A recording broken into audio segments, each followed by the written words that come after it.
Hey y'all, sorry I'm a couple minutes late. Here we go.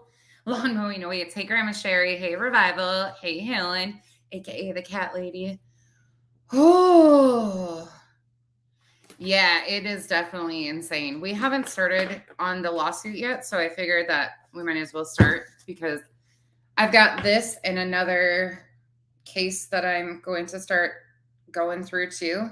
And there's so much, like so much to get through. So let me put this on. I think we're gonna try to get through the first 30 pages today.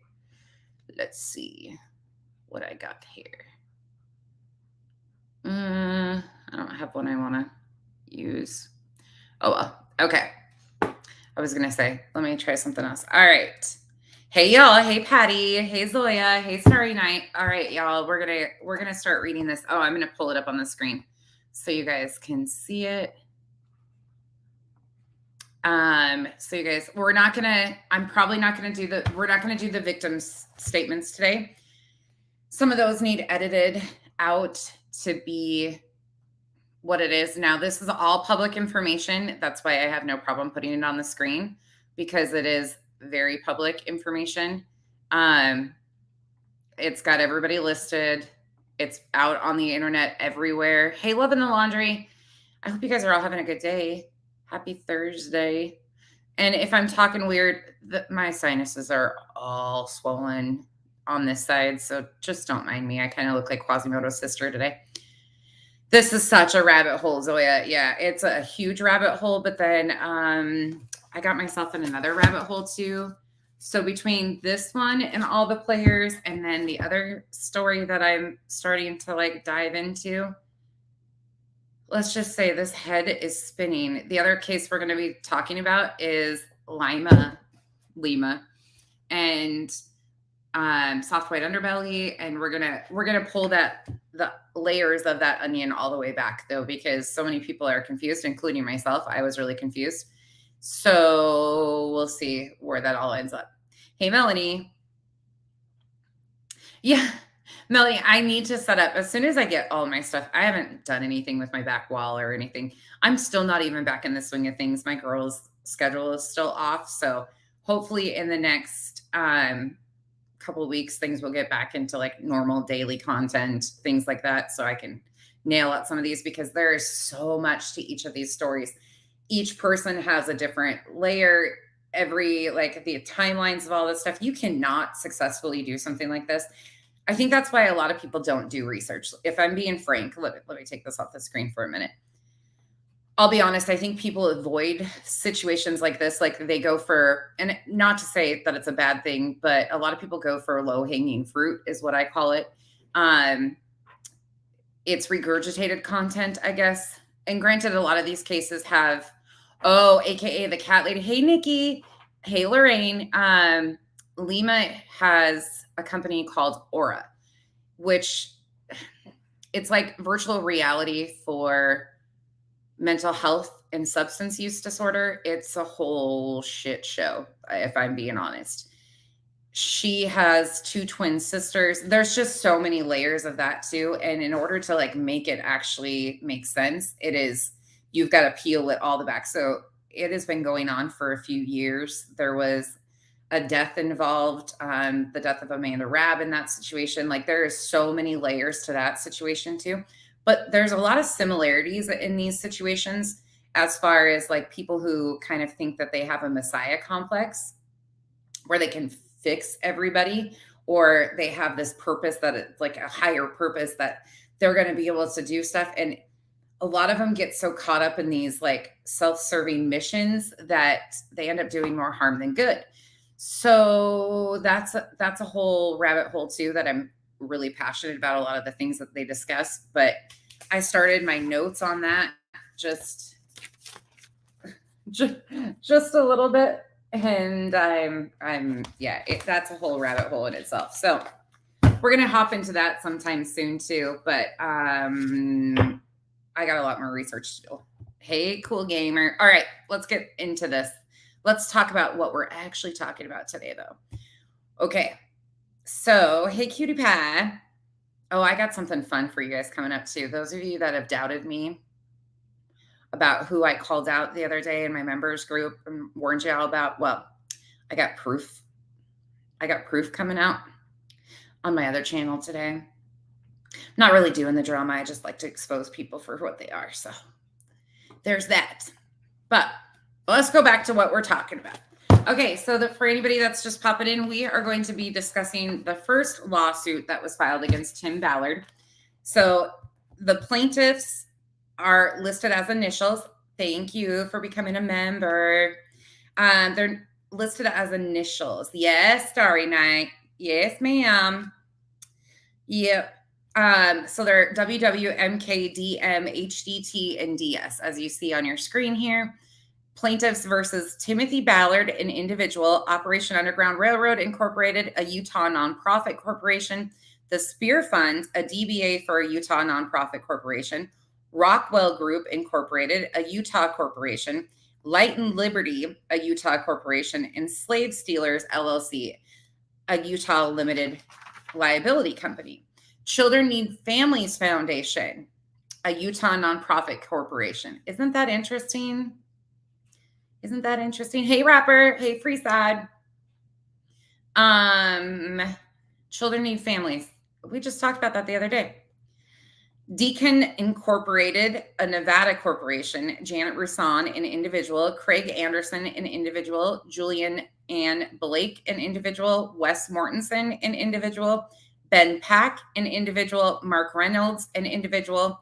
Stephen Fairbanks, an individual. And does 1 through 100. I don't know what that means, but that's who's listed on this. So there's a lot of plaintiffs on this.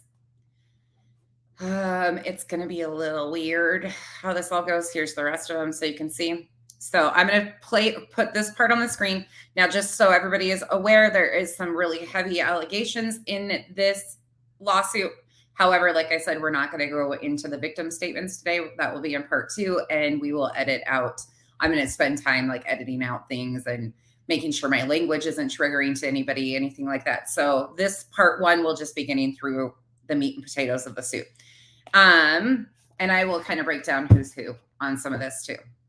Yeah, AKA, I've got a lot of questions. Thank you so much, Cutie Pie. I've got a lot of questions on Children Need Families that I can't answer. And that's a problem. When you go digging and you cannot get answers to these things, it's a little problematic. But I found it interesting that was listed on here. Now, a lot of the individuals, just so you guys know, are the board members or were the board members at the time that these incidents actually happened for OUR. So Operation Underground Railroad is basically the top, and most of these were board members. A lot of them are relatives of Tim Ballard's, but I'll break that down some as we go. All right, let's go. Here we go. Me and my notes. So it says plaintiffs WWDS, HDT, MK, and DM by and through their counsel hereby complain against defendants and allege as follows. It says parties, jurisdiction, and venue. It's all of the state of Utah, and they're all citizens and residents of the state of Utah. So we're going to skip through that. So let me scroll over here so I can pull you down. I want to mention this because it is kind of interesting. Plaintiffs bring these claims using pseudonyms pursuant to protect their safety from the general public and from defendants, given their propensity to intimidate those who dare to stand up to them. These are not the real initials of the victims. Once a proper protective order is in place, plaintiffs will provide their identifying information to defendants. Given that Ballard committed these acts complained of, he already knows their identities, and despite his efforts to blast his face in social and mainstream media, should understand the importance of keeping the identity of a scared and sexually victimized woman private. I found that to be intriguing, though. So people have been asking, are their names going to be put out there? Eventually, unfortunately, yes, they will eventually come out. I don't know how long that will be, but everybody, when you make an allegation or a claim or file a lawsuit, eventually it does trickle down, no matter how hard they try to protect it. Hey, Daisy. Okay, let's continue on. So then it goes into defendant Timothy Ballard, aka Tim Ballard, is an adult citizen and resident of the state of Utah. Defendant Operation Underground is a Utah nonprofit. It goes through all of the breakdowns that we just kind of talked about already. It talks about the board members. It breaks them down. You can look at that. I'm just going to scroll through it because we already did that. Okay, I'm going to read this last 22 through 24. The 3rd Judicial District Court in and for Salt Lake County, state of Utah, has jurisdiction over these claims asserted below pursuant to the provisions of 78A-5-102 Utah Code 19.3 as amended. Number 23, venue is properly laid before the 3rd Judicial Court and in and for Salt Lake County. So it's all county. Salt Lake is where it's all going to be handled. 24, pursuant to Rule 26C3 of the Utah Rules of Civil Procedure, the amount in controversy exceeds $300,000, qualifying this claim for a Tier 3 discovery. Now, that could play a role in potential settlements. I feel that this is going to be pushed for settlement, but we'll see. So then it goes into factual allegations. One of the saddest lessons of history is this. All right, let me back up. Quote, one of the saddest lessons of history is this. If we've been bamboozled long enough, we tend to reject any evidence of the bamboozle. We're no longer interested in finding out the truth. The bamboozle has captured us. It's simply too painful to acknowledge, even to ourselves, that we've been taken. Once you give a charlatan power over you, you almost never get it back. Quote, end quote. Carl Sagan. It goes into 25. Timothy Ballard is an American activist, speaker, and author. Number 26. Ballard claims to have worked for the CIA as a special agent in the United States Department of Homeland Security. 27. Ballard founded the nonprofit organization OUR in 2013 and claims to lead the fight against human trafficking and exploitation worldwide. 28. Ballard founded the nonprofit Spear Corporation as a landing spot for him after being fired by OUR, which we knew. 29. The other corporate defendants were created by Ballard in order to funnel the donations coming into OUR into corporate profits and shareholder distributions. That's going to play an interesting thing in this. Number 30. At all relevant points in time, Ballard was the CEO and or manager member of the above consortium of companies, and Ballard was the alter ego and the face of these companies. At all relevant points in time, defendants Anderson, Blake, Mortensen, Pack, Reynolds, and Fairbanks are and were members of OUR's board, collectively the board, and owed fiduciary duties to plaintiffs and donors. Defendant Julie Ann Blake, hold on, let me go further.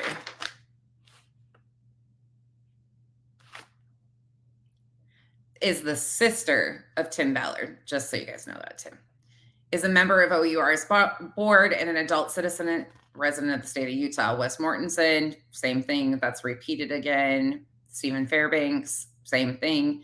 OUR raised money in order to have conducted multiple sting operations to purportedly rescue trafficked women and children, ops, with ops being conducted outside the United States.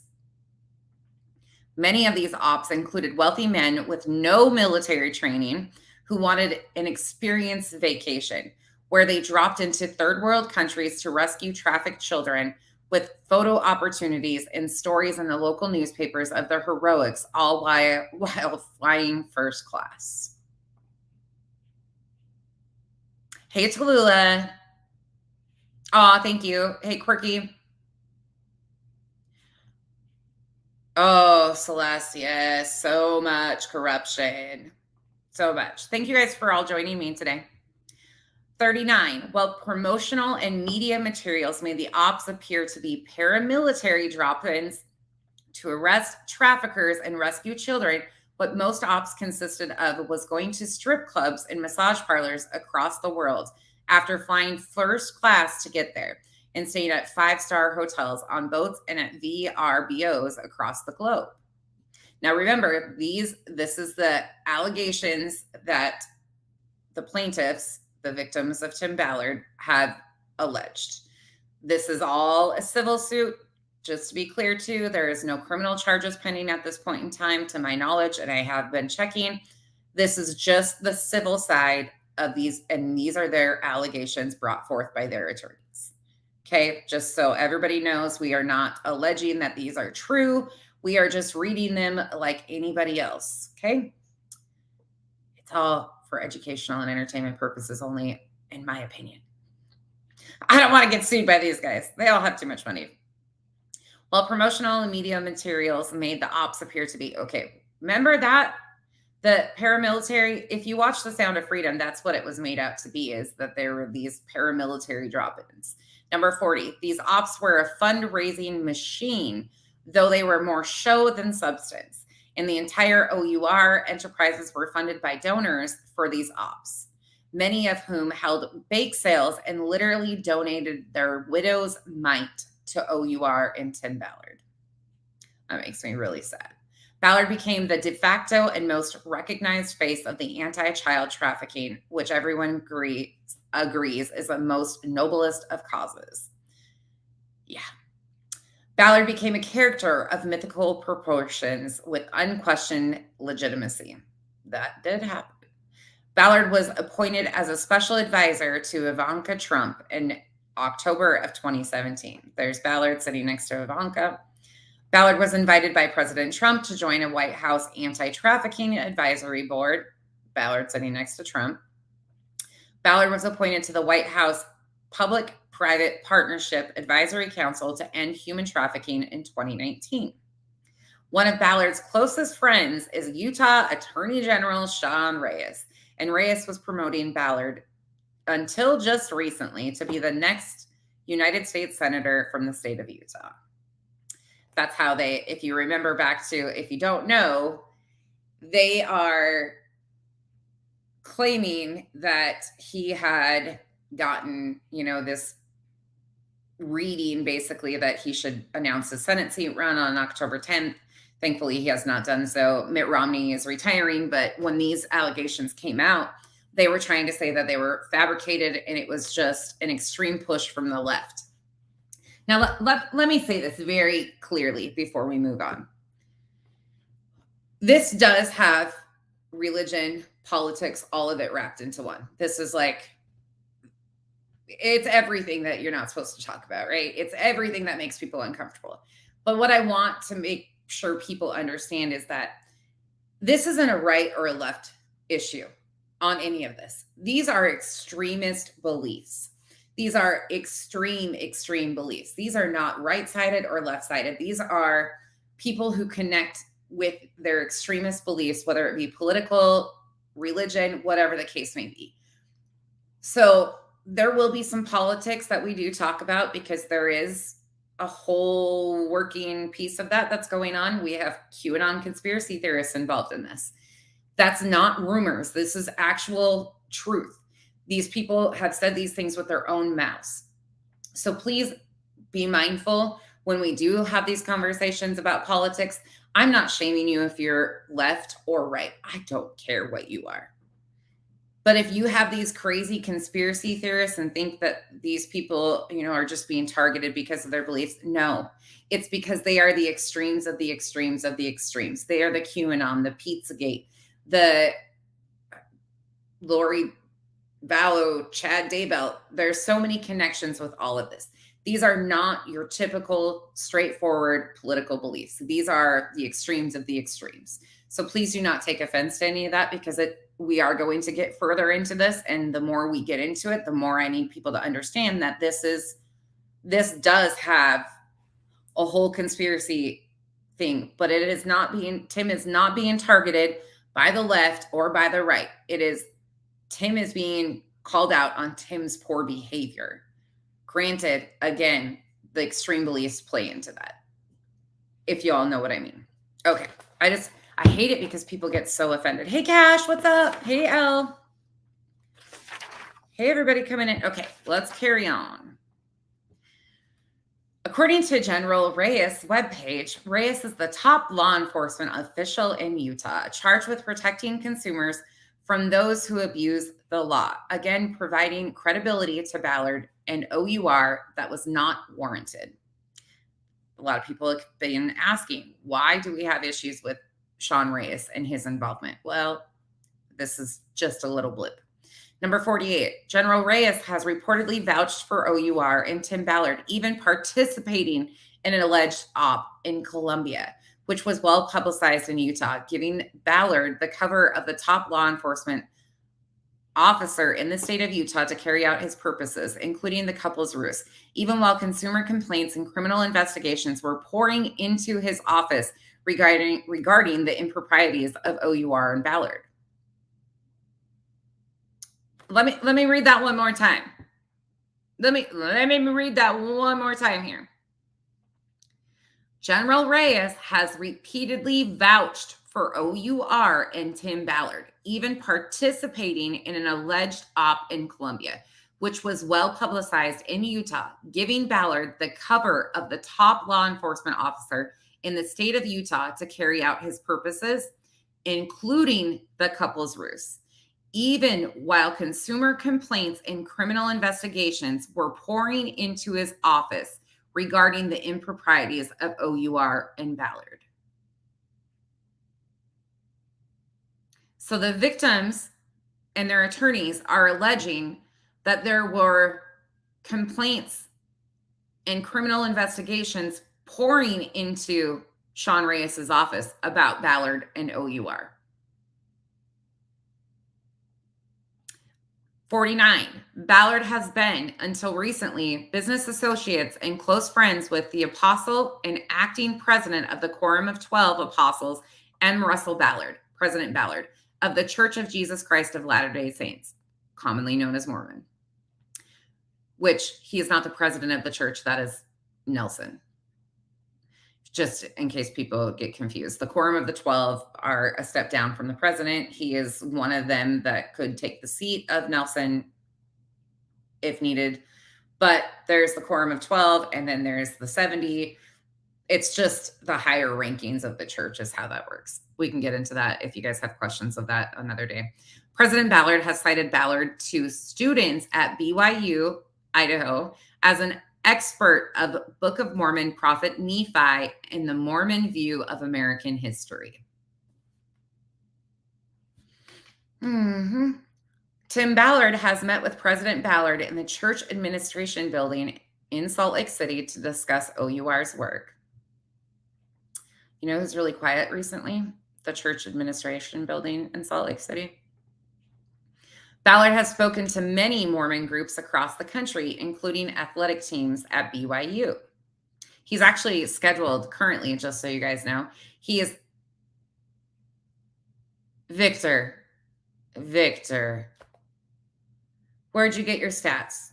Please tell me. You're welcome to stay, but I need you to, if you're going to put misinformation in my chat, I need you to source it, because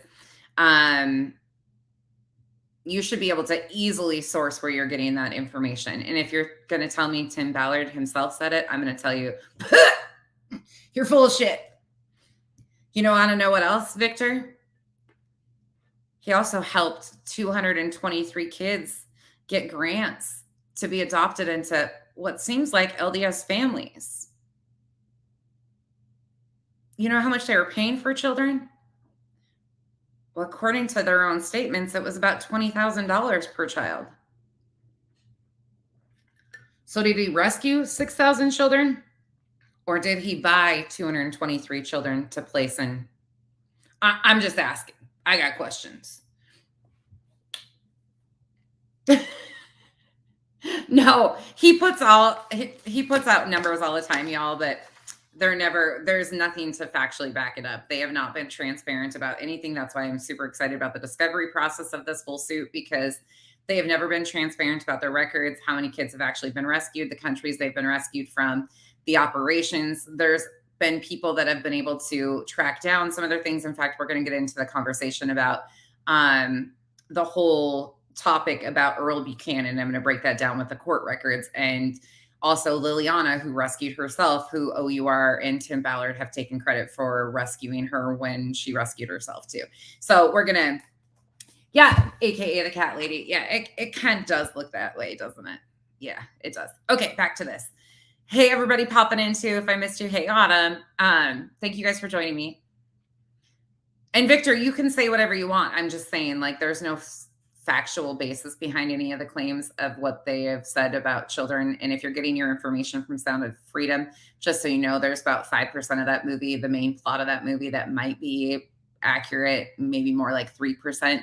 But otherwise, it's just a bunch of crazy statistics that don't make any sense, that are not what actual trafficking looks like, and or that Tim was responsible for actually doing. So there's that. Okay.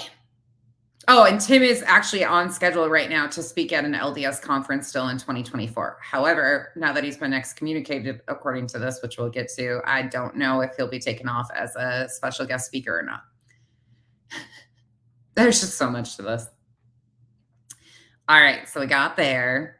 Ballard has authored at least 3 purported historical books promoting Mormon nationalism that have been published and sold by the Mormon Church-owned Deseret Book, which were big sellers in the Mormon community and further created the myth of Tim Ballard, which is also part of the pushing the extremist political and religious beliefs all in one.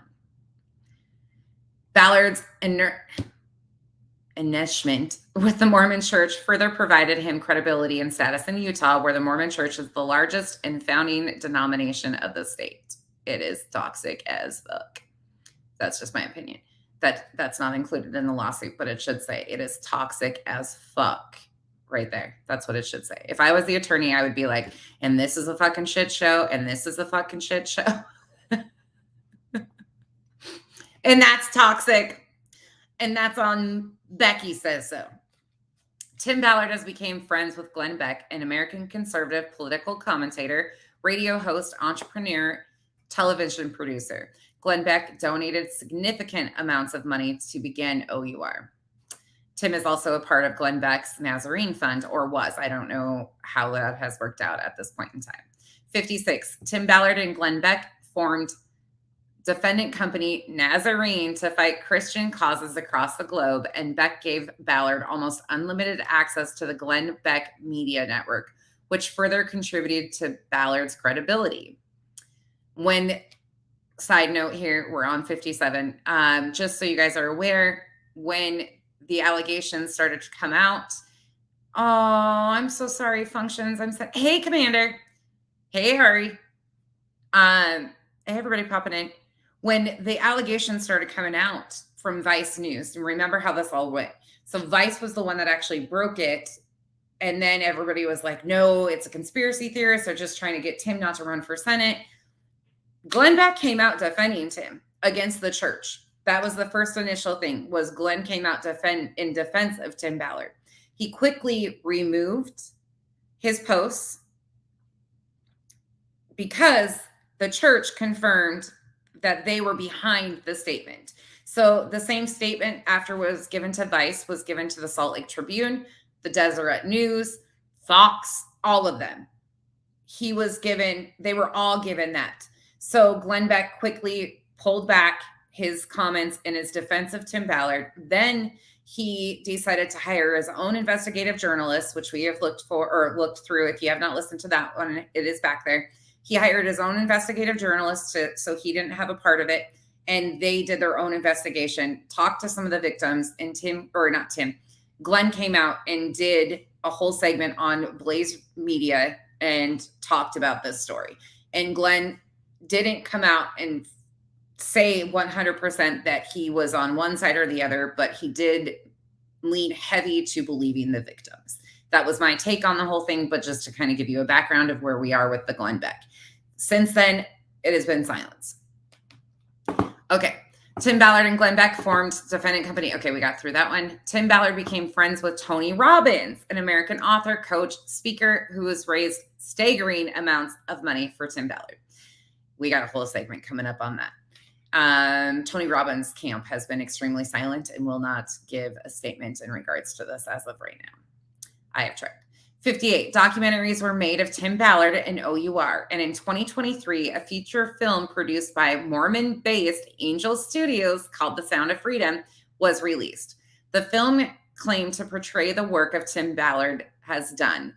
The movie has been hugely successful across the globe, adding to the myth of Tim Ballard. Side note, this is my addition to this. Again, this is not written in here. But the movie was also, they used QAnon marketing techniques. They made huge propaganda pushes. And by doing so, by right versus left, they came up with the theory that fire alarms, sprinklers, air conditioning units in the movie theaters were all going off because they didn't want you to see this movie because the left was trying to silence the right. They didn't want you to talk about this. They were trying to silence it. AMC theaters, the theaters that released the film, came out and flat out said, that is not true. This is not actually happening. None of that was going on. Angel Studios and OUR also had to make statements that this was not a true story, that it was not based on true accounts. They both had to release those. And the way that it got so popular was using influencers like Blowhorn Betty, Annie Elise, Olivia, and extreme pushers of conspiracy theorists and misinformation on the internet as an influencers to promote this propaganda. And by doing so, people were like, I can't go to the movie. So it was a pay it forward thing. They had millions of dollars funneled into this film by using the right versus left technique. And that's exactly how it got so popular. I encourage you, if you would like to see the film, absolutely go watch it. I have watched it myself more than once because I could not believe that this was being pushed this way once I started. This is all Kyle's fault, by the way. Continuing on, number 58, documentaries were made of Tim Ballard. Okay, we already got there. 59, one Utah artist painted pictures of Ballard and his wife, again, enhancing the credibility of Ballard to an almost Mother Teresa attitude. Okay, so you can't really see it in this very well. I'll pull it up bigger one of these days, but this guy back here, let me see if you can see that. Can you guys see my cursor when I do it? So this guy back here is actually Tony Robbins, depicted as Tony Robbins. And these are like the old, like Lincoln and, people back in the day. And these are the new age freedom fighters that are depicted in this. It's actually really morbid if you realize how bad it is in this painting. There's a few of these. And of course, here's Tim the hero rescuing children. 60, OUR reported to the IRS $6.9 million in revenue in 2016, $22.3 million in 2019, $45 million in 2020, $52.930 million, so almost $53 million in 2021, $56.773 million in 2022. That is outrageous. In the IRS 990 form, it is reported that Tim Ballard received a salary of $525,958 in 2022, yet former employees claim that Ballard earned over $14 million through his for-profit companies, some of which were funneled from the non-profit entity. I can't wait for Discovery. I cannot wait. 62, OUR was making staggering profits as Ballard opened for-profit companies, defendants, which were alter egos of OUR and Ballard that allowed Ballard to line his pockets with the widow's mite.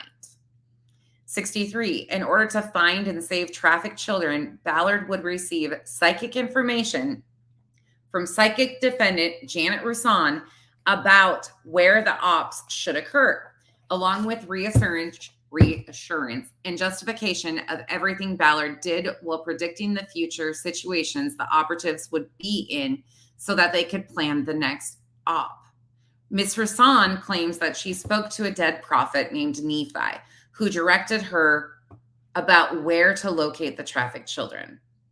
Ballard used OUR and its ops to fund his personal fantasies of grandeur.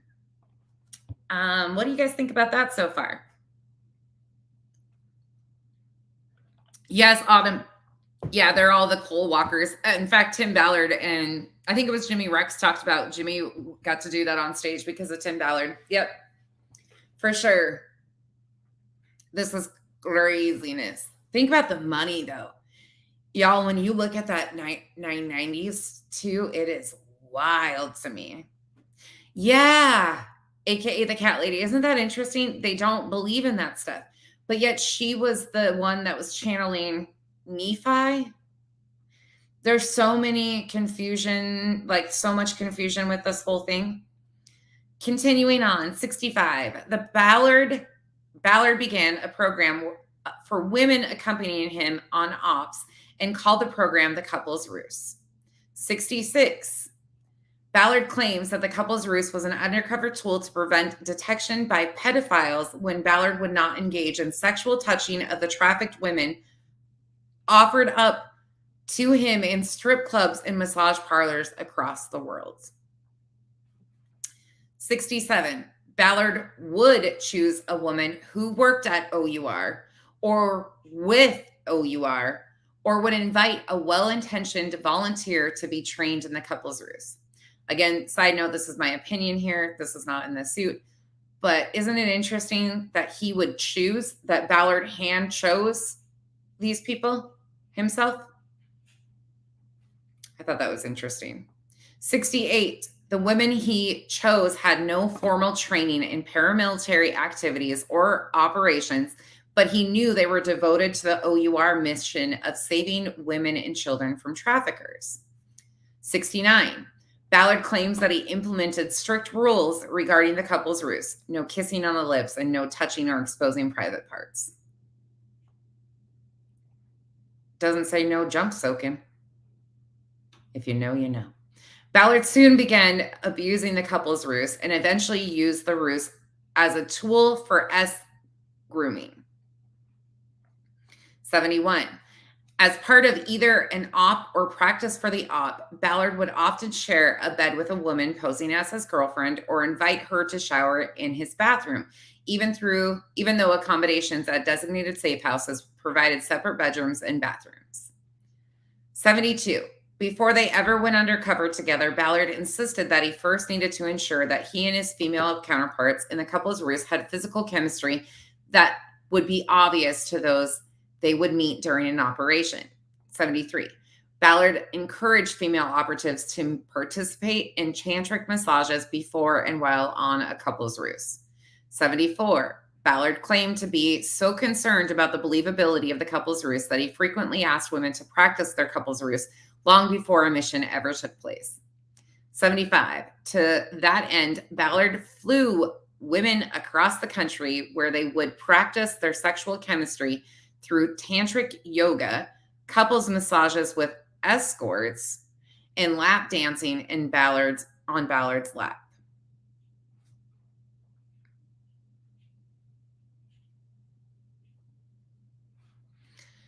Oh, 76. Ballard also frequented strip clubs in the Salt Lake Valley with these women to practice the Couple's Ruse. 77. Ballard included his son, who had just returned from serving a mission for the Mormon Church, to the strip clubs without Ballard's wife's knowledge. So Catherine didn't know, supposedly, that the 23. He is an adult. He's 23, just so you guys are aware, too. At the strip clubs, Ballard would pay for and receive lap dances and ingest alcohol and pills at these practice ruses on OUR's dime with donor monies. These are all allegations. Again, this is a civil lawsuit. This is not a criminal investigation at this point in time. However, these are allegations of the victims brought forward by their attorney in this civil lawsuit. So just so everybody is aware what we are talking about. But these are their statements that they are boldly putting in this lawsuit. So hold on, y'all. It's just me. Is your camera on? Mm-hmm. I need to get in my drawer. Okay, hold on. Let me shut it off. Okay. 79. Ballard engaged in a ploy where he would tell the women that if they were offered alcohol, which is forbidden by the Mormon Church, that she should take the drink and then open mouth, kiss him, and spit the alcohol into his mouth, and then he would spit it out when the traffickers were not looking. How many of you guys buy that? Anybody buying that? That he would spit it out? He seems like an alcoholic. In your opinion? In my opinion. Thank you. However, Ballard was doing the exact opposite. He was consuming... It's on again. Okay, well, yeah. You're dressed. I don't know why you're concerned about it. However, Ballard was doing the exact opposite. He was consuming excessive amounts of alcohol, tequila, on his own volition, which he drank at strip clubs, massage parlors, and on trips to the point of passing out. For example, he missed a $250,000 speaking engagement a few weeks ago because he was drunk and missed his flight.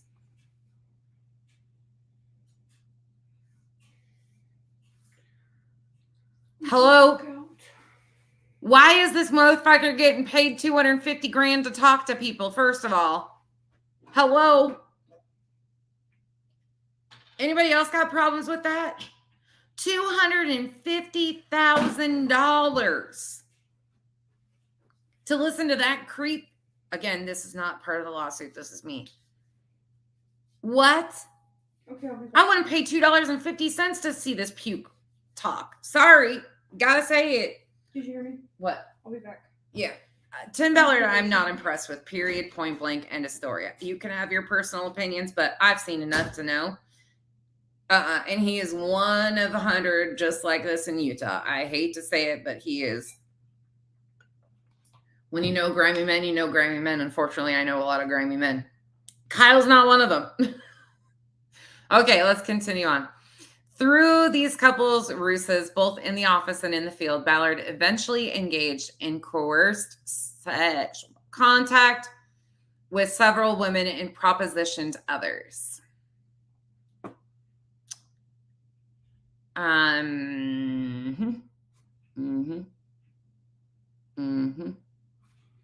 Ballard participated in several S acts with the exception of actual penetration in various states of undress while on an ops mission.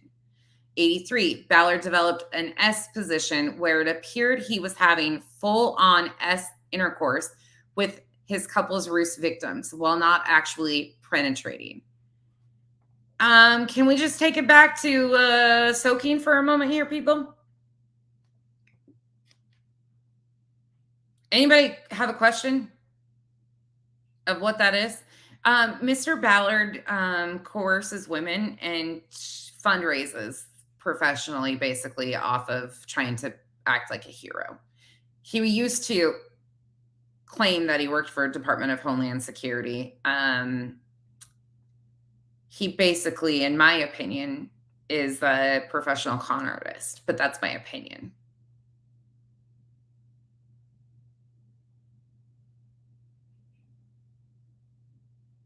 Can I talk in his place? Right. Okay, so soaking is a thing at BYU, for those of you guys that don't know why I keep referencing that. So it is something that is known in the college around BYU is where it really started, because in the Mormon, along with many religions, you are not supposed to, abstinence is what they teach. It's, United States. So it's abstinence only until you're married. It is, you save yourself for the one and only. They go on their mission. You got to be whole and intact, yada, yada, yada. So young kids, 20-year-old kids, kind of determined that they could do this thing called soaking, where there's actual penetration, but there's no movement.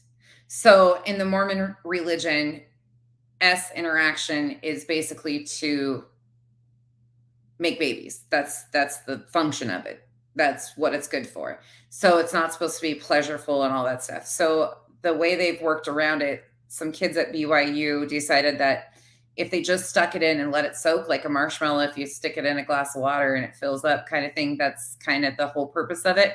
But you can't move. You cannot move because then you are breaking it. So if you got a little bit more aggressive with the thing, it's called jump soaking. So you would have a really good friend of yours come in while you were soaking with your partner.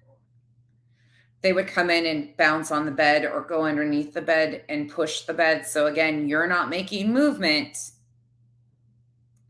but there's movement going on, but you're not creating it. And this is a real thing. People say that it's not. Yes, it is. It absolutely is. That is absolutely a thing. It came out in a TikTok and people were like, what the hell? But if you know people at BYU, yes, it is an actual thing. It happens at BYU across the country. Hawaii, Idaho, Utah. Yes, that's exactly the whole purpose of it. So that's why I keep referencing back to it, because it sounds like those things. And let me tell you, that's a hell of a good friend. Hey, we had one a couple of years ago in Utah, Commander. They probably were really excited about that. Yes, yeah. The Mormon church and the Mormon religion is one of the most strict on what they consider morally repugnant, I guess. So any type of toys, any type of masturbation, any type of pornography, anything like that is like moral sins to them. Oh yeah, Sticky. They definitely got creative. Yep. Hey y'all coming in. Yeah. Yeah, craziness. Okay. So that's why I keep saying that, because it just reminds me of how they tried to get around it too. 84. And this is what pisses me off too, because abstinence only doesn't work, y'all. It doesn't work. Kids are smart and you can still get pregnant that way. So just so you know. 84. While inside private accommodations when no one else was around that they needed to fool, Ballard would claim that he and his female partner had to maintain the appearance of a romantic relationship at all times in case suspicious traffickers might be surveilling them at any moment. 85. Ballard requested the women he invited to act as his significant other to first have a Brazilian wax.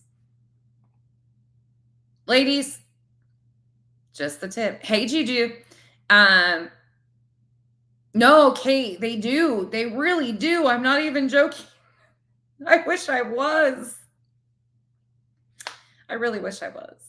I really wish I was joking about the fact that BYU also covers up a lot of sexual assaults. It's fucking disgusting, in my opinion. Have you all been, if you volunteered for somewhere, I just got to ask this, and the head of the organization asked you to get a Brazilian wax and you were a volunteer at this organization, what would you think? Like if Kyle even requested that I went and did that, I'd smack him. I'd be like, you go get one. We'll go together. Like, I mean, most women, a lot of women get them as is, but that's crossing so many boundaries. It's not even funny. 86. Ballard would ask each woman, is there anything you wouldn't do to save a child?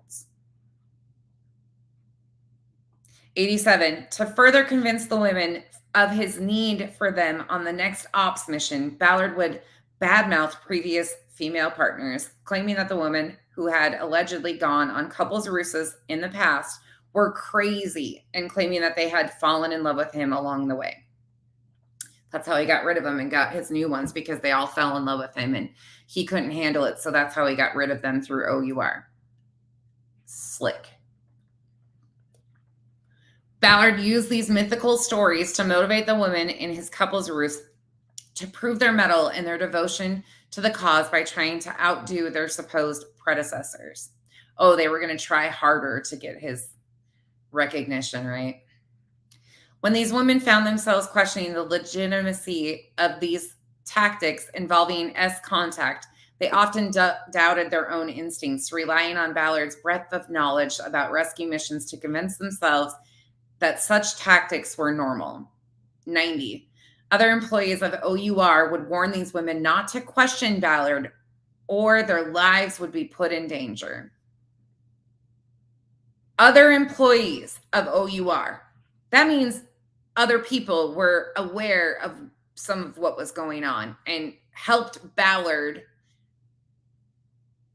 play mental tricks on these people, in my opinion. 91. This makes me so mad. Ballard would also tell the women that engaging in S play with him would improve their marriage, even as he also told them not to tell their husbands about what they were doing, or it would compromise the mission, the children, their lives, and other informants' lives. Ballard would repeatedly warn these women that if they failed in their couples ruse mission, that they would have wasted the hard-earned money of the honest donors that had entrusted to OUR, or be caught or killed by the cartel.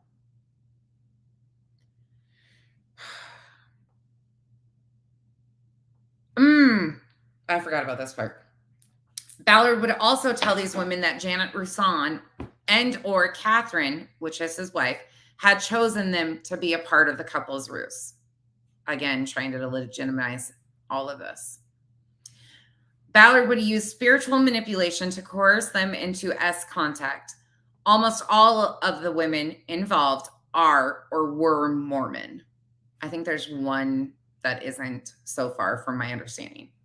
96. Ballard began to claim that President M. Russell Ballard had given Ballard permission to do the couple's ruse as long as there was no S intercourse or kissing on the lips, and had given him a special priesthood blessing as such. Let's go over that one more time, because this is a big deal. And this is why the Mormon Church tried to get away. Pedro.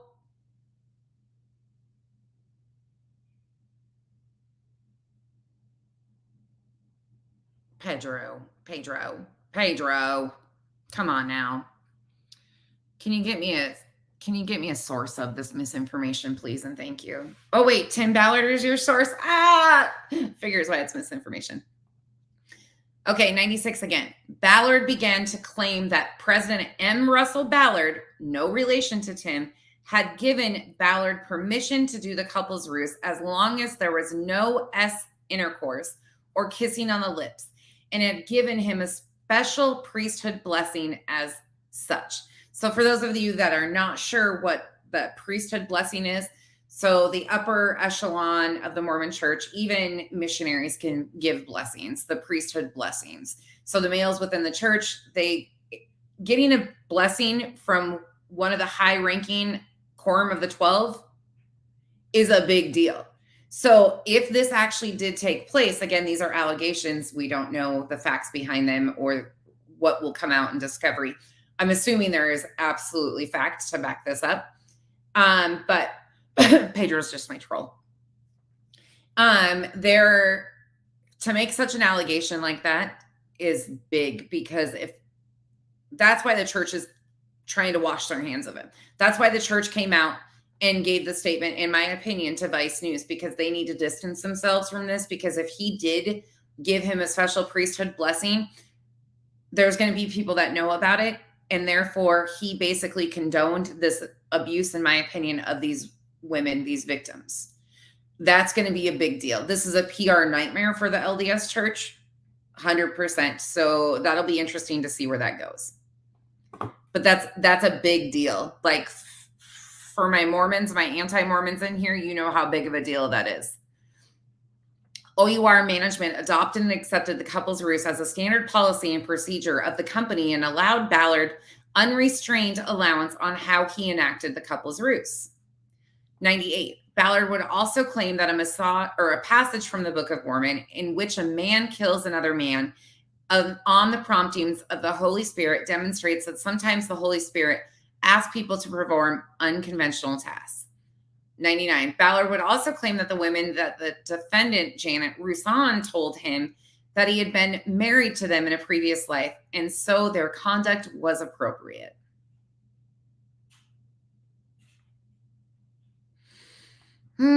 So she was in on it too. 100. Additionally, Ballard would get ketamine treatments and have a scribe come in with him while he would talk to the dead prophet Nephi and issue forth prophecies about Ballard's greatness and future as a United States Senator, President of the United States, and ultimately the Mormon prophet to usher in the second coming of Christ. Now that's a big deal, everybody. A real big deal. Because not only would the Mormon Church have had control of another Senate seat if Tim Ballard was to get in U.S. Senate, but then the intention was to him to become the president of the United States. If you haven't paid attention to what Project 2025 is yet, you might want to buckle up because that has a play in this too. Anyways, and then eventually he would become the prophet of the Mormon Church. So not only would the Mormon Church have control of the United States government, which if you know what Project 2025 is, he would have had a complete dictatorship under him. And then the Mormon Church would have had full control of the United States government. Do you know how scary that shit would be? Do you realize how scary that would actually be? The LDS Church is one of the biggest money-making machines out here. It is so powerful and wealthy. It's unbelievable. So you think about that. If they were to get him in office, Pedro, you on the sauce today, my friend? Anyways, 101, Ballard would also claim to his female ruse partners that if his wife, Catherine, were to die, he would immediately marry them. Like marry all of them? Like Joseph Smith and polygamy? 102, Ballard told one of his victims that when his wife would question what Ballard was doing with these women, Ballard would tell his wife that his female partners kept falling in love with him and wanted to Catherine so that they could be together. Hold on, we got a buddy that needs to come in and see us. Yeah, Utah's trying to put a full TikTok ban on because they think that it's TikTok that's harming Utah's youth, when in reality, it's a lot more about the toxic culture in Utah, especially the purity culture in Utah. It is absolutely one of the most disturbing states I've ever lived in as far as the toxic culture around. You guys don't even want to know about the things that go on. Some of you guys know, but the amount of it's just really sad. It's really fucking sad. All right. You want a camera time? Hold on, y'all. We need a palate cleanser. Here you go, Keke. Say hi to your friends, not me. Say hi to your friends over here. Over here. Say hi. Say hi, friends. He's like, okay, back to task. I'm just going to get hit in the face with a cattail now again. Okay. You got to move your butt, though. Baba. After the women were coerced into engaging in S activity with Ballard, he used their encounters to his advantage, sending texts to some of the women that would say something to the effect of, "We will have so much S shit on each other. We will be deterred into silence on all things forever." 105. Ballard gave the women burner phones to use and had them use Signal, a messaging app that keeps communication private, and he frequently demanded that the women erase the digital traces of his conversations with them each night. That'll be interesting in discovery if they can pull some of those records. I don't know how that app works, Signal, but I'm assuming nothing is ever really deleted. There's always a way of tracing things. So it'll be interesting to see what happens there. Ballard also threatened the women that he was tracking them with their burner phones and company phones he provided. Y'all, he claimed that he was tracking them. And people wonder why they were scared. Additionally, he required the women he asked to go on ops as a part of the couple's ruse to sign an NDA claiming it was required to protect the safety of the children and the participants. That is something that OUR had not just the females do, but most of their volunteers and people that were employed through OUR did have to sign NDAs, is what is stated by previous, well, kind of the whistleblowers, I guess, of OUR. 108, Ballard would then threaten to sue the women if they ever disclosed anything about his tactics, practice ops, or the couple's ruse. He's actually had lawsuits previously with other people. 109, at least 2 marriages have broken up as a result of Tim Ballard's actions with these women. 110, Ballard offered to pay for the divorce attorney of one of his victims and had a henchman, that's my favorite word, call and threaten her husband on voice message, resulting in the police being called and an investigation conducted. Don't you think that that's a pretty hefty allegation? Oh, this is 89 pages, Juju, and we're not even getting through much of it today.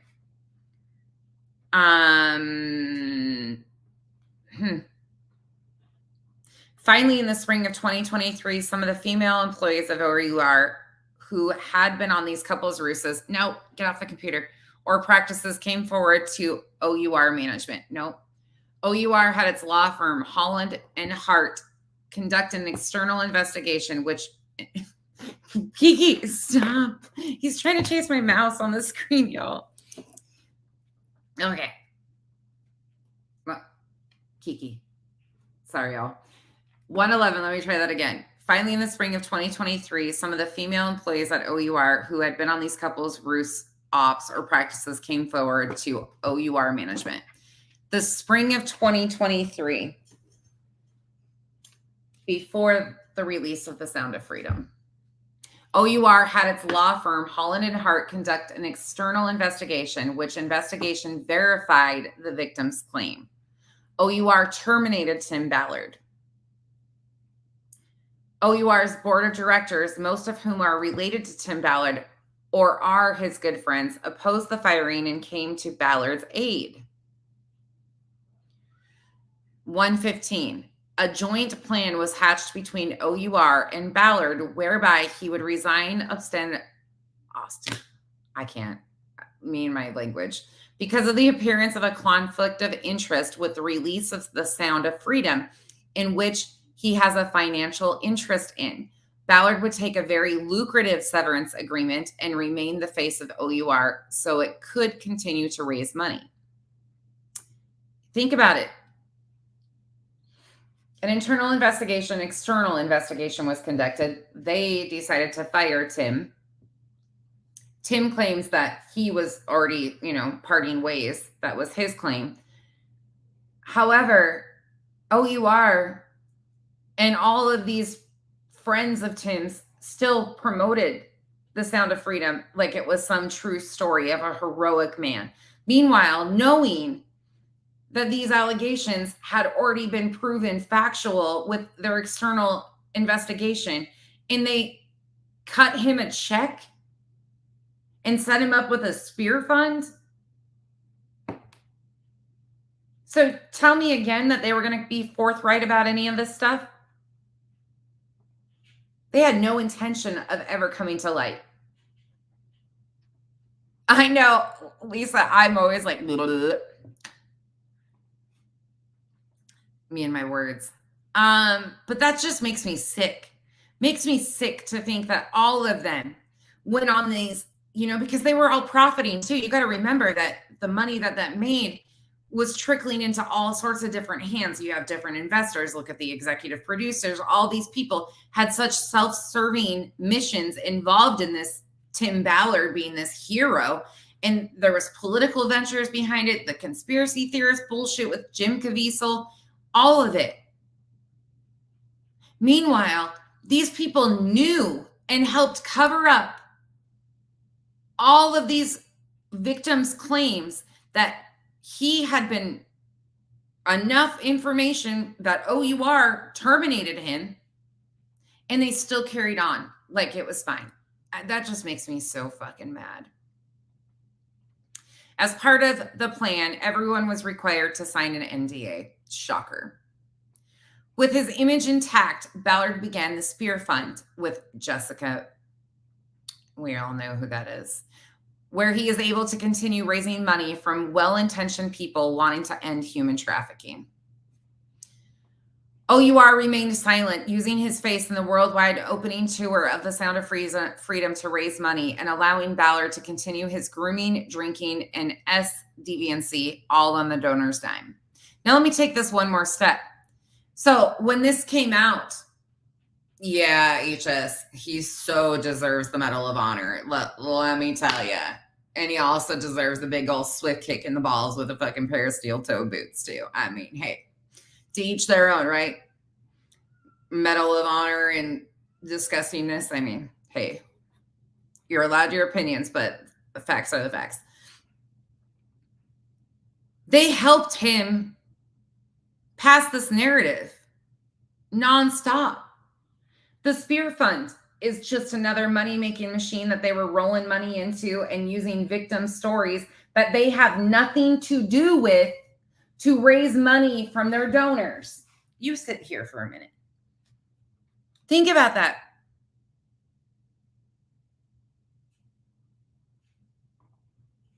This is just... So when the allegations came out and everybody was like, oh my God, they just came out of nowhere because Tim's going to announce a Senate seat run. No, they didn't. This had been circling in the rumor mill in Utah for months before. These allegations were not private. When Vice News went to the church, they had gone to the church weeks in advance and asked for a statement. The church and told the church what they knew. The church got out in front of it because this is a PR nightmare for them. But then they tried to claim that it was a right versus left. Meanwhile, these effers knew that he had already been let go from OUR because of the external investigation that proved these allegations to be correct. Think about all of that for a moment. He deserves, yeah, Freddie, he deserves 6,000 medals of honor. I mean, is that like 30 per child he paid $20,000 for and brought into the U.S. through his wife's Children Need Families organization? I mean, that would be about 6,000 medals, right? I think he got plenty of happy endings during his time. I think he's just fine.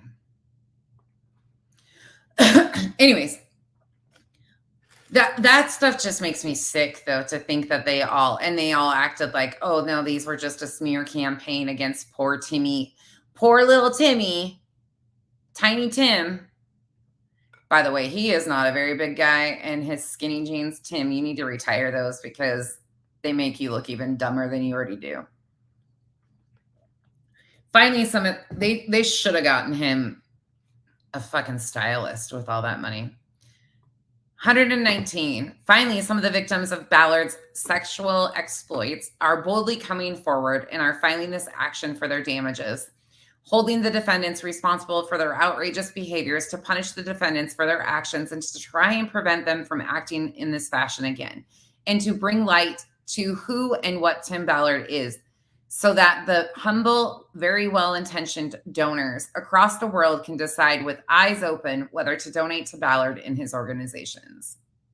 Good for them. 120. Upon reasonable belief and injury, upon learning of the couple's ruse and how Ballard used it, the Mormon Church excommunicated Ballard. So that's the second. Again, these are allegations. Daniel. Kind of like Joseph Smith, huh? Oh, wait. He just wed children. Kind of like Warren Jeffs. About the same, huh? Warren Jeffs, Tim Ballard. Kind of similar resemblance there, if you ask me. Anyways, continuing on. So this is the second, what I would say, these are allegations again. But if the attorneys of the victims are putting it in here that Tim was excommunicated from the church, I would assume that they have some information that leads them to believe that this was fact, therefore it's in the lawsuit. And then we also saw when John Dehlin released from the, I think it was the stake president, that Tim had no longer been listed in the family in their back offices with the LDS Church. So I would say it's more than likely that he has officially been excommunicated. However, the Mormon Church is being very silent and not getting in front of any of this, and transparency is not a strong suit of the LDS Church, so nothing's really shocking there. 121, the defendants, including and especially Ballard, engaged in a fraud in order to engage in S relations with the plaintiffs, the fact of which are specifically set forth in each of the plaintiff's statements that are attached and incorporated herein. 122, WW statement is incorporated. It goes through all of them. 127, there are other victims of Tim Ballard's couples ruse that are not part of this case. And if and when these victims join the case, the complaint will be amended. There is actually another suit already filed. And we will get to that after we get through all of this. First cause of action, S assault and battery by all plaintiffs against defendant Tim Ballard. 128. Plaintiffs incorporate the preceding allegations in the attachments to this complaint as if fully set herein. 129. Defendant Ballard intentionally, knowingly, or recklessly committed battery and SA of plaintiffs as all S touching was done under the couple's ruse in order to help save trafficked children and women. 130. As a direct and proximate result of the wrongful conduct of Ballard, plaintiffs have suffered severe emotional distress, permanent injury, loss of self-esteem, or other injuries, all to their general damages in reasonable sums. Keke, please stop. Come here. Come back here. You come sit.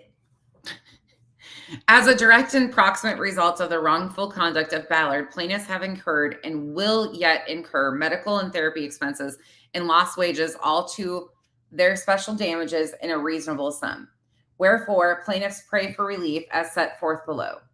Second cause of action, conspiracy to commit battery and SA by all plaintiffs against all defendants. 132, plaintiffs incorporate that the preceding allegations in the attachment to this complaint as if fully set forth herein. 133, the couple's ruse was an institutional doctrine of OUR and its affiliated companies and was done with the knowledge of defendants, management, and board members. 134, the defendants intentionally, knowingly, or recklessly solicited, instructed, commanded, encouraged, and or intentionally committed battery and SA of the plaintiffs, all for the S gratification of Tim Ballard. 135, the defendants conspired and combined together for the purpose of Ballard being allowed to have S relations with the plaintiffs. 136, the object of conspiracy was illegal and carried out as the result of a calculated plan between the defendants. There was a meeting of the minds among the defendants with regard to the couple's ruse and how to allow Ballard to abuse the plaintiffs. There was a meeting of the minds among the defendants with regard to the couple's ruse and how to allow Ballard to abuse the plaintiffs. 138, as a direct and proximate result of the wrongful conduct of the defendants, plaintiffs have suffered severe emotional distress, permanent injury, loss of self-esteem, and other injuries, all to the general damages in reasonable sums. 139, as a direct and proximate result of the wrongful conduct of defendants, plaintiffs have incurred and will yet incur medical and therapy expenses and lost wages, all to their special damages in a reasonable sum.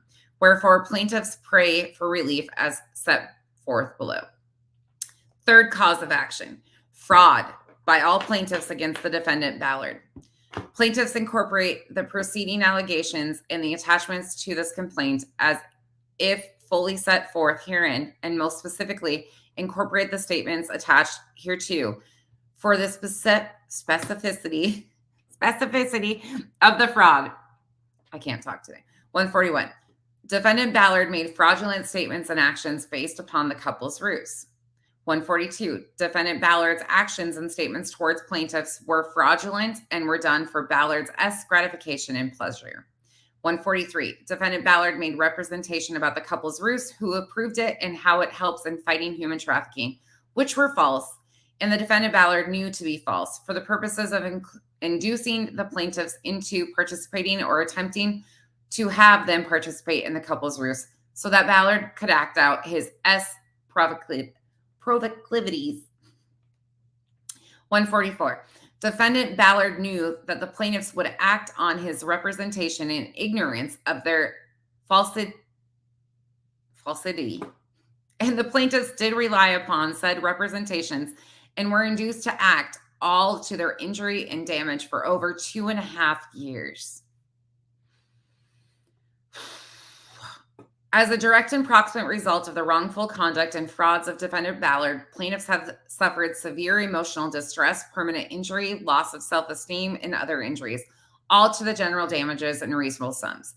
As a direct and proximate result of the wrongful conduct of defendant Ballard, plaintiffs have incurred and will yet incur medical therapy and lost wages, all to their special damages and a reasonable sum. Wherefore, plaintiffs pray for relief as set forth below. Fourth cause of action is civil conspiracy to defraud by all plaintiffs against all defendants. Plaintiffs incorporate that the preceding allegations and the attachments to this complaint as fully set. We're not going to read all these. Okay, we're just going to keep going. And then we're going to go to the S acts of Ballard and Cooper set forth. Where did I put him in there? This is 150 here. The S actions of Ballard and Cooper set forth in the exhibits to this complaint are based upon false pretense and outright lies, are illegal, criminal, and immoral. The defendants knew that the plaintiffs would act on their fraudulent representations in ignorance of their falsity. Okay, we got through that. These are the same things. Fifth cause of action, intentional infliction of emotional distress against all defendants. Okay. We read through this. That's saying the same things. Sixth cause of action, outrage against all defendants. These are all pretty much the same. The conduct of the defendants as set forth herein was so extreme that it went beyond all possible bounds of decency and is regarded as atrocious and utterly intolerable in a civilized society. I agree. It says the same thing there. Seventh cause of action, negligent infliction of emotional distress against all defendants except Ballard. Let me read that again. Sorry, I screwed it up. Seventh cause of action, negligent infliction of emotional distress against all defendants except Ballard.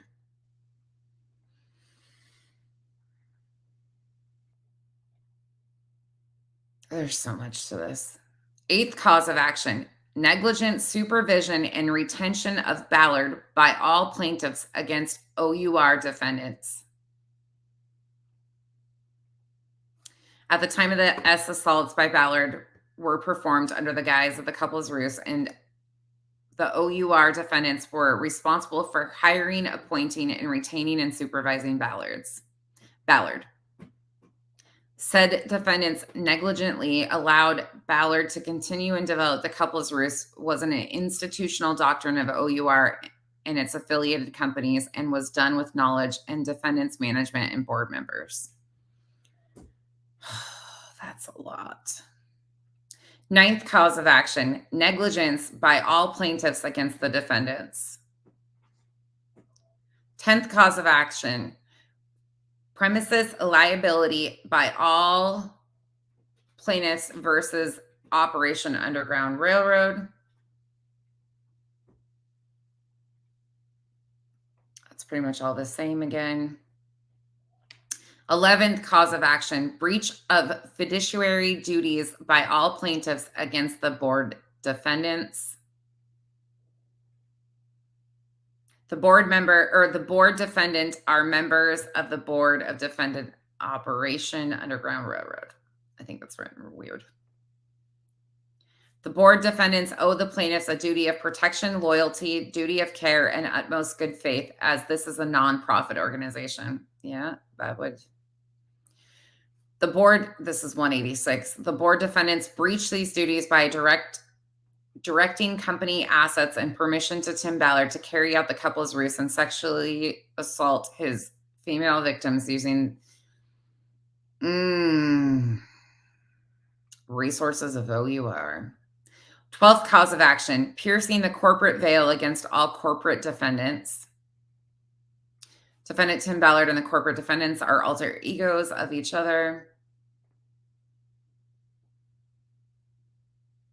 This is just... Then it goes into prayer for relief. Wherefore, plaintiffs pray for judgment against defendants as follows: general damages in the amount to be proved at trial, special damages in an amount to be proved at trial, punitive damages against all defendants in an amount sufficient to punish them and to deter them and others in similar situations from engaging in such conduct in the future. And number 4, for such other costs, interest, expenses, attorney's fees, and other relief the court finds appropriate under the circumstances. Jury demand, pursuant to Rule 38B of the Utah Rules of Civil Procedure, plaintiffs hereby demand a trial by jury in this case and submit wherewith the applicable fee. And then it's signed by the lawyers. All right. That's all the further we're going to go with this one. Because the next set is all of their statements, and it's a lot. And it's very... We got to be in the right headspace for this. So we will probably do that tomorrow. I'm going to leave it on this picture, though. What are you guys thinking? And I'm going to be very, very selective in what I share from the victim statements, too, because it is, like, this is a very serious matter. These are victims at the end of the day. Yes, this is a civil suit, 100%. These are allegations. A court of law has to prove all of this stuff. However, it says a lot that he was let go from OUR before, you know, from the internal. Pedro was in here the other day too. Don't, you guys can leave the trolls alone. I actually appreciate the engagement, so go ahead. Spandex today, Cash, of course. Do you guys have any questions about this? What do you guys think about this for the 4th member of the Holy Trinity, Pedro? Oh yeah, Victor, I'm sure he is just a hunk of burning love. Piece of shit. Revival, I think, honestly, I think he had coerced so many people and gotten away with it for so long. People in this, like, they live in another world. In fact, I was listening to a live stream today that somebody was completely just fabricating stories and falsehoods, and knowing the person's background, you can just, there's massive holes in it. Like, there's just no possibility that these things are even possible, but they get it in their head. They tell themselves these lies so often to cover up their misbehaviors that I think that it becomes just second nature. They think that, you know, they'll just lie their way out of the next lie, right? They'll just continue to lie. And at some point in time, it always catches up to them, but they always think, oh, well, I'm, you know, the prophet Nephi told me to. There's always some excuse for their behaviors. Oh yeah, Daniel, absolutely. Probably more like LSD or, you know, tequila. I don't know. If you ask me, that's what it is. He did? Yeah, I hope it doesn't either. T, I really hope. Oh, yeah. Hold on. Let me see if I can.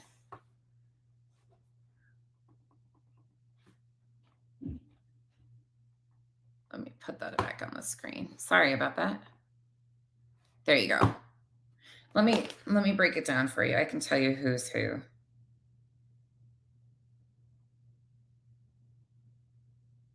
Possibly. Actually pulled this for one of my slides. Okay, and just so you guys kind of have an idea of who some of these are, Julianne Blake is a sister of Tim Ballard. Emily Evans, who is public relations for OUR, is a sister of Tim Ballard. Jerry Goen, who's not listed in that, but he was a part of the board at one point in time too, is Tim's college roommate. Mark Reynolds is Tim's brother-in-law, and Teva Ware she was the CFO of OUR. She is another sister of Tim Ballard's. Kelly B. Wilson, that's another whole nother situation. Hold on, let me continue. Let me tell you if I can. I was just looking at all these the other day. Another film that Tim was like a part of that kind of kicked off all this OUR stuff was Operation Toussaint. That's a really interesting one too. Now that some of the stuff is coming forward, it'll be interesting to see what gets going from that. Hold on, I got to find the right one.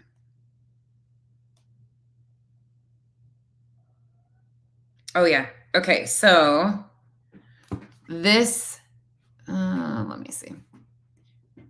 Let me make sure you guys can see what I'm doing. Hi, Kitty. Hold on. Okay, you can see. So this here, this gentleman here that I'm circling right now is supposedly Tony Robbins. This is the new abolitionist. This right here, this lady right next to Tony Robbins is representative of Mia Love. This gentleman right back here was representative of Glenn Beck. Then you have Abe Lincoln over here. And here's Tim Ballard. There's actually a few of these. We'll sit at the right hand of God. Daniel, maybe to get slapped. Yeah, there's actually, Catherine and Tim both have 6 siblings. There were 6 siblings in each of their families. So this is a depiction of Tony Ballard, Mia Love, Glenn Beck, all the new freedom fighters versus all the old freedom fighters. Tomlin, is he in there too? Let me look at it closer.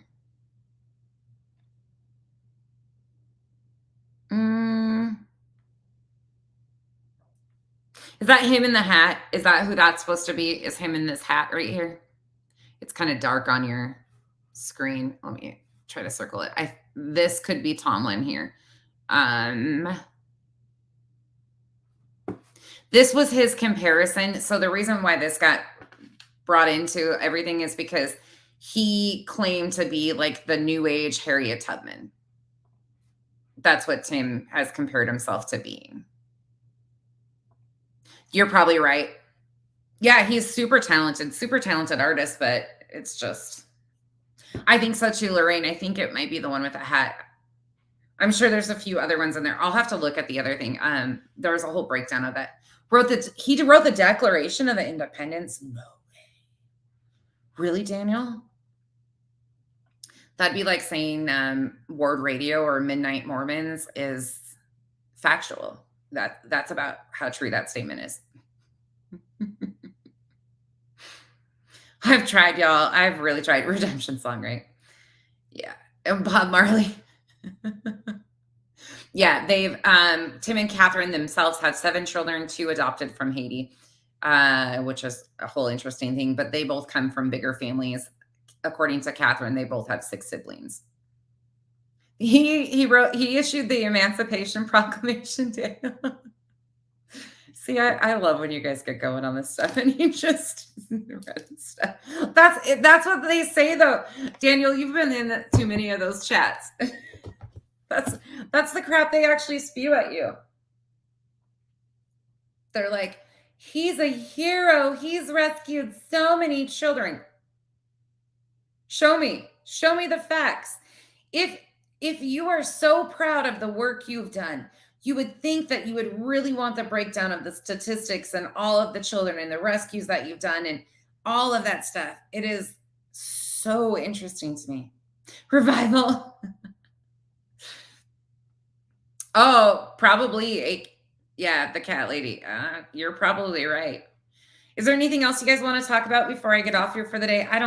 I'm going to break it up just because the next piece is going to be really heavy. It's a lot. It's the majority of this is the victim statements. And I want to be really mindful about how I go through this and the statements because these are victim statements. You know, this is these are hefty allegations and should be done with care. I also think that the victims deserve a voice. I think people deserve to hear what the victims are stating themselves. I really think that it's important.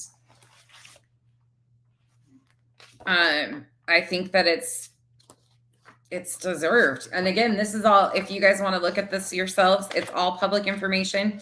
You can go to the 3rd District Court in Utah.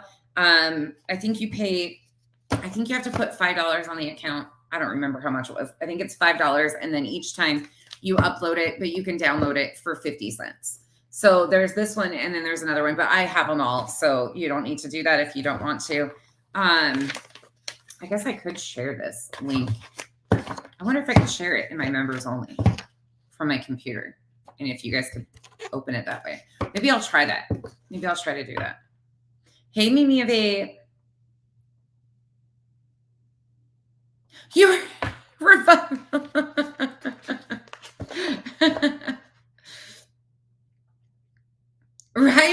Right, Lorraine. We're in for it now. Oh my God. That's one thing I have not really seen many people talking about, the Project 2025 stuff and the overlap of all this stuff. I really encourage you guys. In fact, we are going to do a little bit. I was so proud of Lauren from Hidden True Crime the other day. So Lauren did a whole segment with John from Mormon Stories podcast the other day. And Lauren and her husband, John, he's a forensic psychologist. I've just gotten to kind of know more about their channel and stuff. And I really... Daniel, Tim Ballard taught Stevie Ray Vaughan how to play guitar. Fucking Daniel. Goodness. You guys are just... But Lauren, I was so proud of her because people are so afraid of talking about this subject. And her and John have been like really doing a lot of talk about what is the driving force, is what she was explaining. She was talking about, what is the connection here? What is the driving force? And a lot of, especially Mormons versus anti-Mormons, a lot of them still have the same political beliefs. A lot of them tend to be, especially in Utah, are very right side, conservative side, which is totally fine. Again, but there is a common denominator when you talk about Ruby Franke, when you talk about Tim Ballard, when you talk about Chad Daybell and Lori Vallow, and many more, like the extremist beliefs, the extreme belief systems that they have. And she brought that up and talked about it. And what she said was incredible. So we are going to actually do a little bit of an excerpt and talk about what she said, because it's spot on. And so many people are afraid to talk about this, but this isn't a right versus a left. This is extreme beliefs that are being pushed into these. They're doing conferences, they're writing books about this stuff.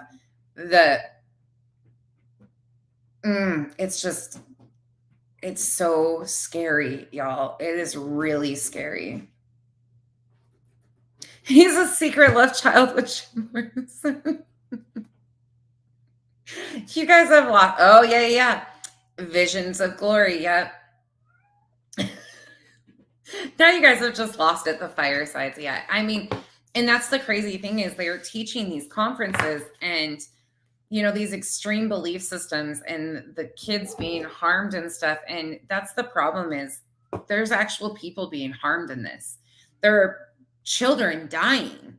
There are people being harmed right and left from these extreme belief systems. It is really, really sad. It's really sad. And the stream, or the church themselves is silent. Like, they're being silent on this stuff because it's a PR nightmare for them. You know how fast and easy they could come out and shut this stuff down, but they won't. They won't. And it's actually really horrifying to think that, are they starting to believe this stuff? And is this where the Mormon church is headed? Because let me just tell you, if that's the case, we're in for a hell of a ride, because the Mormon church is one of the biggest churches and most powerful churches. And if this is becoming a new normal,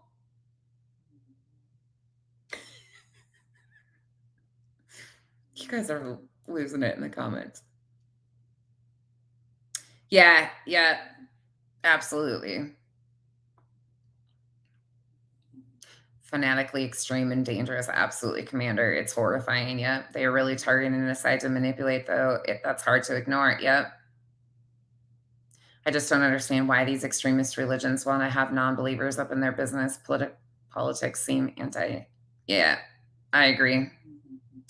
Suck the Bismarck. Yeah, a lot of Mormons aren't. This is an extreme, and that's why, like, I continue to try and tell people this has nothing to do with LDS as a whole. This has nothing to do with right or left. I don't give two shits. This has to do about people with Messiah complexes that are being taught these extremist beliefs that conform to these extreme beliefs. They all have this, the second coming, they're going to be these Messiah complexes. I would really encourage you guys to look at some of Tim Ballard's behaviors and then go look at the people that have been diagnosed in the dark triad who fits that. I would just give yourself a mission. Something I was really excited to hear them speak of the other day. Never speaks up on it. Never. It's like they choose to be completely silent. And it's so harmful because a lot of LDS do not. There is a whole difference, though, and I don't think people quite understand it. You can say it until you're blue in the face. It is one thing to be a Mormon. It is a whole nother world to be Mormon in Utah. The two you cannot compare. Utah Mormons versus across the world are totally different. You can't even compare the two. It is such an extreme difference.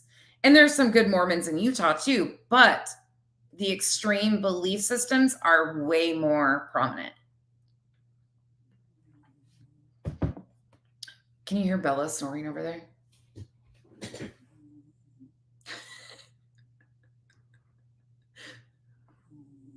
She's really snoring loud. Hey, Running Bear. Yeah, absolutely, Lorraine. Yep, the Dark Triad. Yep.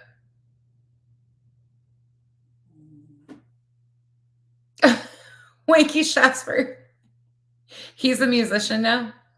Daniel. He would take that claim. Absolutely, Autumn, especially the ones in Utah. Yeah, it's a totally different thing. Like Utah Mormons are a total different thing. That's why I was even laughing. Like the Ward Radio guys, they ain't even Utah Mormons. Get the fuck out of here. You don't get to say shit because you don't even know. You live in California. That's a whole nother ballgame. Like I went from Utah to Arizona, and those are the two like most fanatical states about it. It's crazy. Yeah. First man on the moon. Now, can we send him there, Daniel? Can we send him back? Hey, Bright.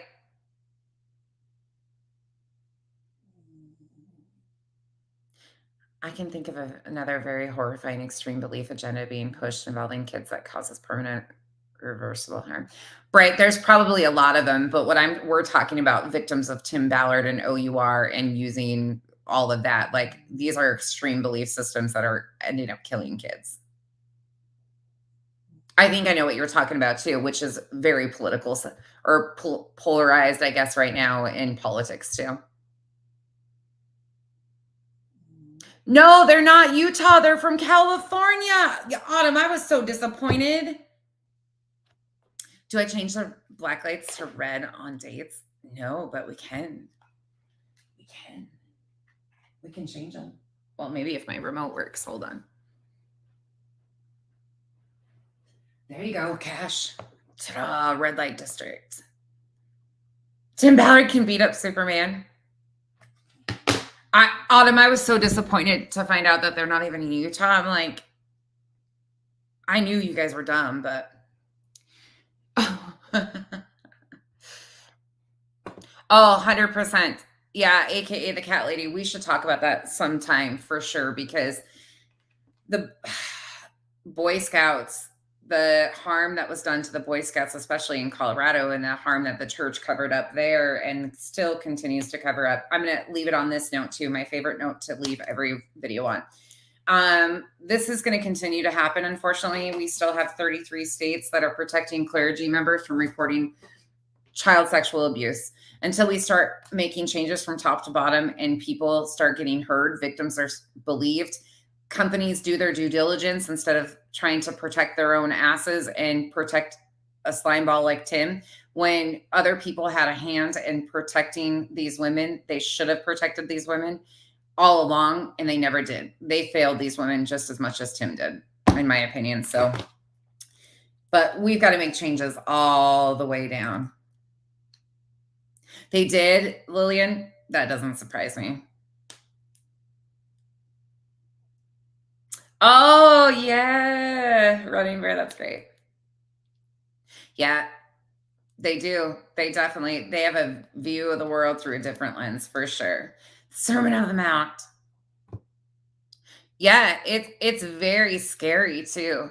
It can get really intense. And and it really gives the rest of the LDS members, Mormons, a really bad name. Like a lot of Mormons are coming out and being like waiting for the church to speak on this or waiting for the church to disown this stuff and like say something, and they're not. And it's causing a lot of conflict within the LDS church too. It's wild. But okay, with that said, I hope you guys have a wonderful rest of your day. I will be back probably later on my backup page.